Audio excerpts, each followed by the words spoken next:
Hello and welcome to my Magicka Dragonknight PvP build for the noCP no proc campaign. I'm gonna show you what I run, what I prefer, and let's just go straight into character screen. I'm Breton. For me, sustain is really important on magic characters because I don't know, I just can't sustain them. I'm more like a stamina player, so I choose Breton. He has a sustain raise. I have 20 points in health, 44 points in Magicka. The Mondes we are using is the Atronach. Bar food is Sugar Skulls. Um, I choose Sugar Skulls here over Osorges because on that build we are running Sword and Board front bar. I do block a lot, so recovery in that case doesn't really help me, so I rather go for max stats, which is 19.3k stamina, reach here to just simply block more. And then we are obviously stage 3 vampire for the undead passive, completely busted still, and the potions we are using is the normal tri-stat potions. Obviously Heroism pots would be better, those give minor Heroism, Magicka and stamina, but those are expensive as fuck. Yeah, coming to the armor sets, because that's basically what we covered, and the only thing that we also have now front bar is double dot poison for the additional pressure. Then we have an medium sturdy helmet of magma, prismatic enchant. Magma provides magic and stamina recovery, and as already said, sustain for me on Magicka release is always important, and it's not a bad choice to always go for magma here. The first piece, first 5 piece we are running is Rattle Cage, giving us max health, then spell damage, weapon damage, spell damage, weapon damage, whatever. So you get a bunch of weapon damage and spell damage, and what the good thing is you get major brutality and sorcery at all times. So we don't rely on a skill to get that buff, and we also don't rely on potion to get that buff. And Rattle Cage will just provide it all the time. We have a heavy reinforced chest, we have sturdy shoulders, and we have reinforced legs, all with the prismatic enchant, and then we have 2 times jewelry. Both are infused with reduced Magicka cost to just buff our sustain even further, and I choose 2 times reduced Magicka cost because of 1 skill. I will come to that later, and yeah, that's about Rattle Cage. Then the other set we have is Ancient Dragonguard. Also a little bit offensive and defensive, always a mixture between those two. We have medium sturdy boots, then we have a light waist and well fitted, and sturdy medium braces, all prismatic enchant. So we are running 3 heavy, 3 medium and 1 light, everything prismatic, and also Ancient Dragonguard on the weapons.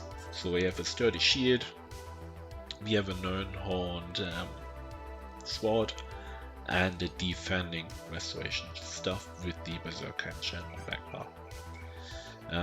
I picked Nirn-horned here to just boost my damage. You can also go with charged to proc more status effect.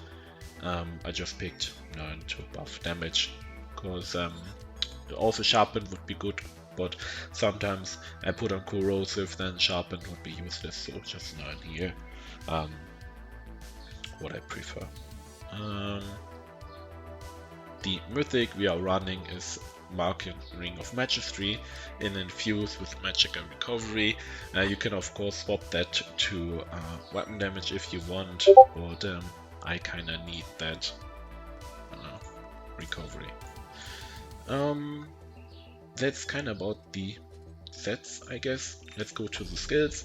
As I said, front bar we have Sword and Board, so that's our damage bar in that case.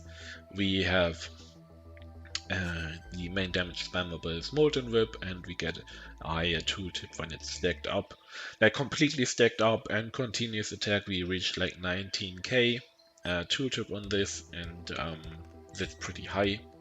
So Molten Web is broken. Then we have Engulfing Flames, a dot, and everyone hit and affected by this has increased fire damage taken. Then we have our stun. Shattering Rocks. I picked Shattering Rocks over Fossilized because we already have an Immobilize, which is Burning Talents, and Shattering Rocks will provide another heal, which is close to 10k when the person we stunned broke free. Then Burning Talents, AoE, Immobilize, some dot we imply, and allies can use the synergy, ignite, and deal 10k flame damage to everyone affected by those talents. I think they don't need to be affected by the talents, maybe. Oh no. Everyone, talent, get then the synergy. Then we have Flames of Oblivion. While that is running, everyone in our area gets hit with the. Not everyone, only 3 people in our area get hit with the fireball, and we also get the Major Prophecy while we have this slotted. This is usually one of the highest DPS because it's just AFK shooting bolts at everyone, and yeah, must have to slot. The ultimate we are running is Shifting Standard. It is expensive, but it's also really powerful.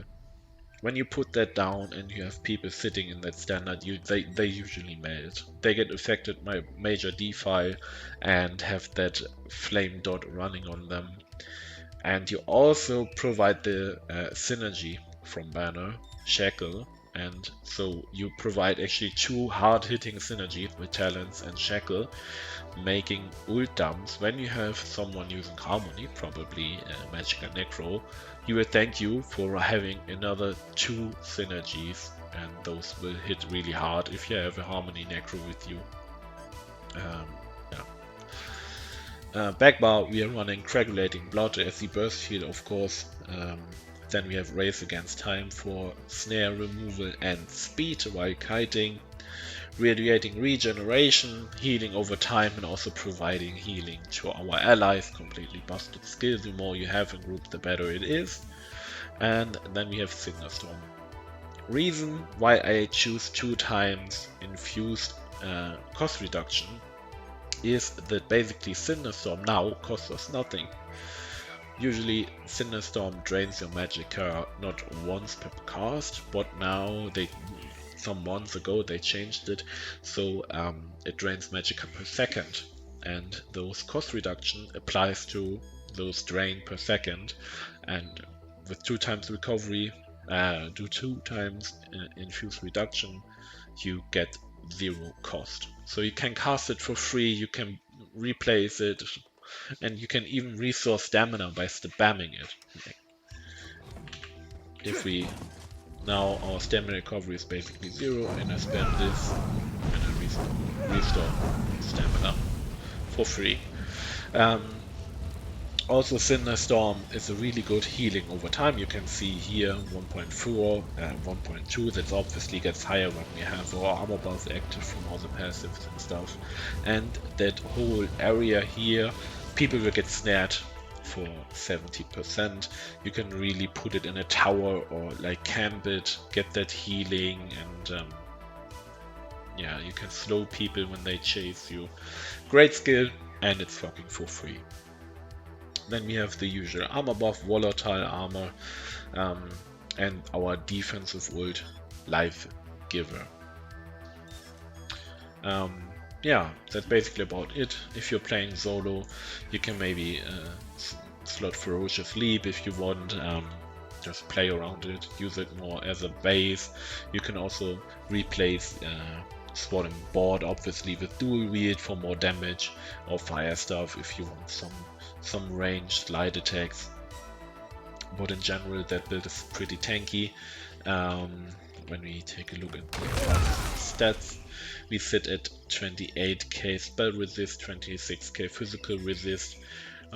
Our weapon damage in general can reach 6k, which is kind of cool for completely using sustain enchants on our jewelry. And well, that's kind of about the build. Enjoy it.